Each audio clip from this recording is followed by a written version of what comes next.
Du coup, on va donner la parole au dernier intervenant, qui est le professeur Cornet, qui est médecin généraliste et professeur de sociologie, si je ne dis pas de bêtises, et qui a beaucoup travaillé sur la stigmatisation et son impact sur l'accompagnement et la prise en charge.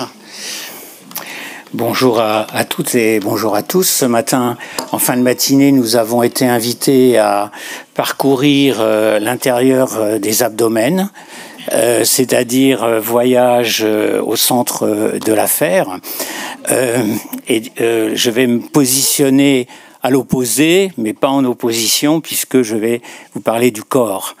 Donc, si on est avec un organisme, le corps est une pure construction sociale. Le corps n'existe pas. Il est toujours à resituer dans une culture pour un individu donné. Donc, c'est dans cette perspective anthropologique que je vais essayer de parcourir très rapidement la construction d'un stigmate contre l'obésité de l'enfant et quelques éléments de comportement adaptatif qu'on va retrouver d'ailleurs tout au long de l'existence chez les adultes, puisque cette construction des comportements se fait dès l'enfance. Alors, où est-ce que ça va ?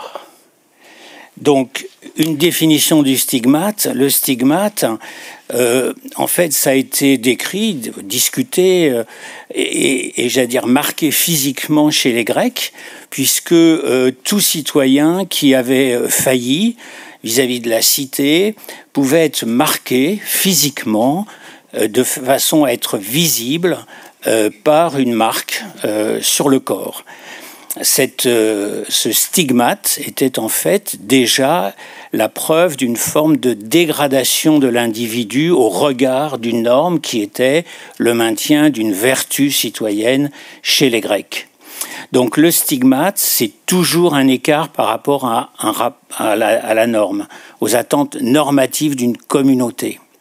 Alors évidemment, on peut même se poser la question du surpoids et de l'obésité. Vu sa prévalence, on ne sait pas si d'ici quelques années, ça ne sera pas la norme. Et du coup, ce sont les gens minces qu'on va stigmatiser pour être en dehors de la norme anthropologique. Mais nous n'en sommes pas tout à fait là, et nous avons vu depuis ce matin qu'il y avait quand même beaucoup de travaux pour lutter contre cette probabilité statistique. Donc, la question du stigmate, ça repose toujours sur des représentations. On ne peut pas être au monde sans en avoir une représentation. Et par exemple, Nietzsche écrit dans Le Gai Savoir, aphorisme 12, nous faisons de toute chose une représentation, mais notre représentation. C'est-à-dire que chaque individu se crée un espace de représentation du monde et de sa relation au monde. Évidemment, le fait d'avoir un stigmate va modifier cette relation au monde par rapport à ce qu'on va appeler les normaux. Les normaux, d'après l'anthropologue, sociologue Erving Goffman, qui est un anthropologue d'origine canadienne mais qui a travaillé aux États-Unis, c'est les gens qui n'ont pas le stigmate.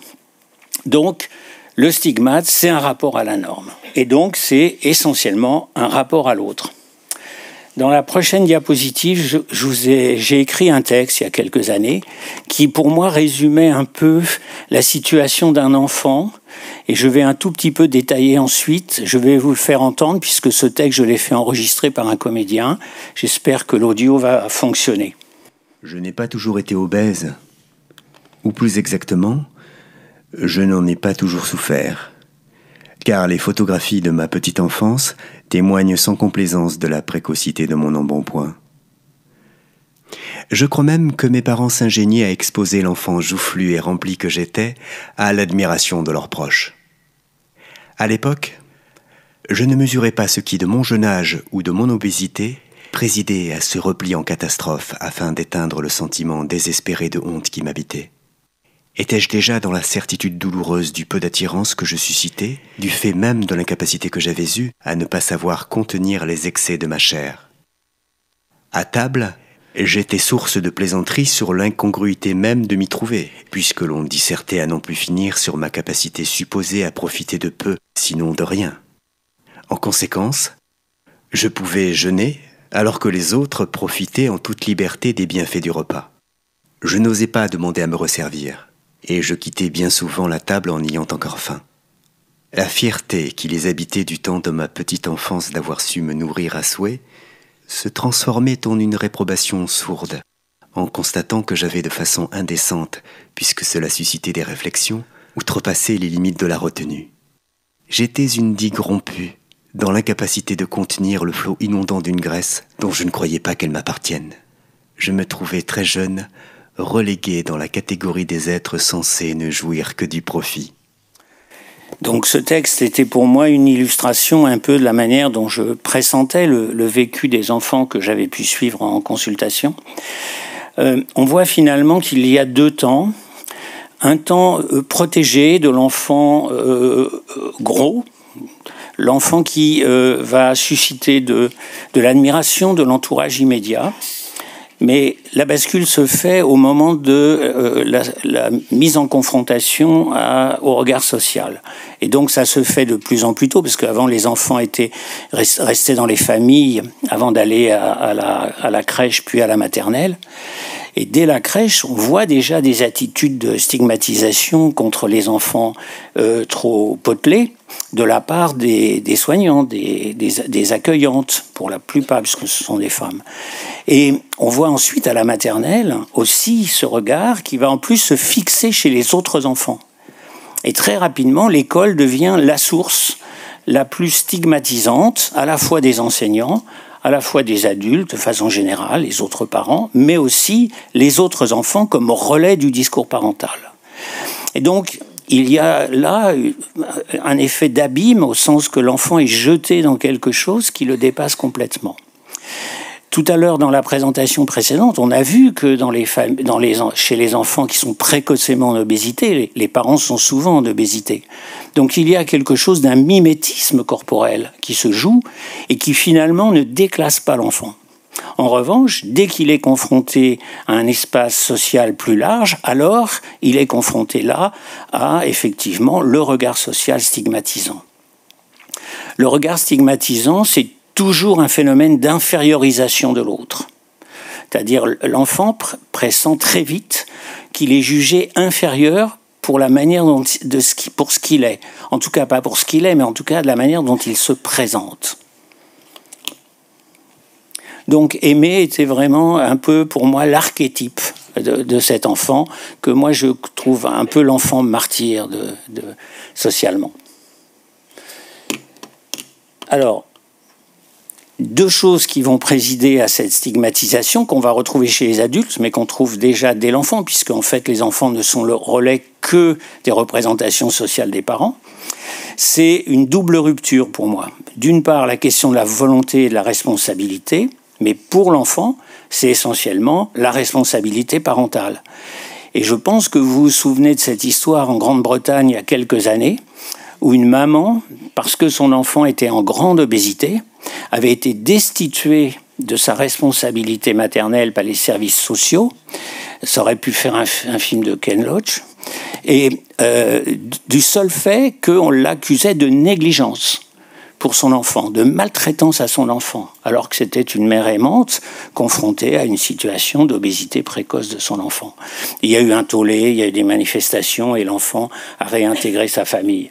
Mais pour vous dire comment la société peut venir même en jugement, physiquement, par rapport à la responsabilité parentale et le sentiment de culpabilité des parents.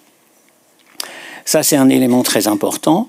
Là, on n'a pas affaire à la volonté de l'enfant, mais à une forme de volonté des parents de ne rien faire pour leur enfant, et donc de transporter la responsabilité sur les parents et développer un sentiment de culpabilité que reprendra plus tard l'enfant à son compte.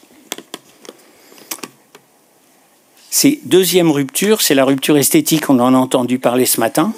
C'est-à-dire que l'enfant gros, excusez-moi du terme, mais je le dis comme ça, comme une espèce de regard social extérieur, l'enfant gros, ce n'est pas un enfant aimable.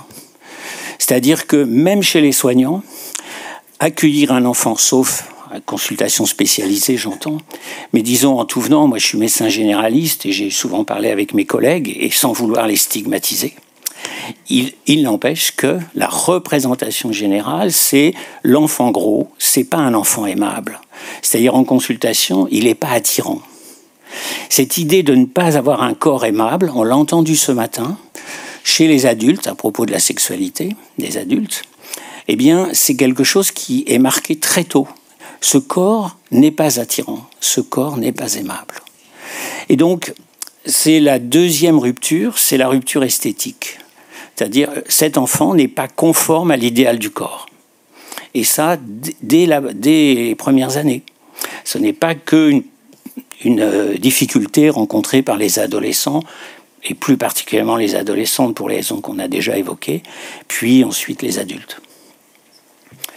Donc, comment faire avec ce stigmate? On s'aperçoit que chez les enfants, je ne suis pas un spécialiste de la psychologie de l'enfant, j'en ai reçu beaucoup en consultation, mais pas exclusivement.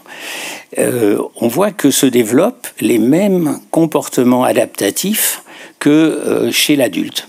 Alors, il y a d'abord le constat, c'est je ne suis pas comme les autres. Je ne suis pas comme les autres. La deuxième chose, c'est je me sens coupable, je me sens responsable.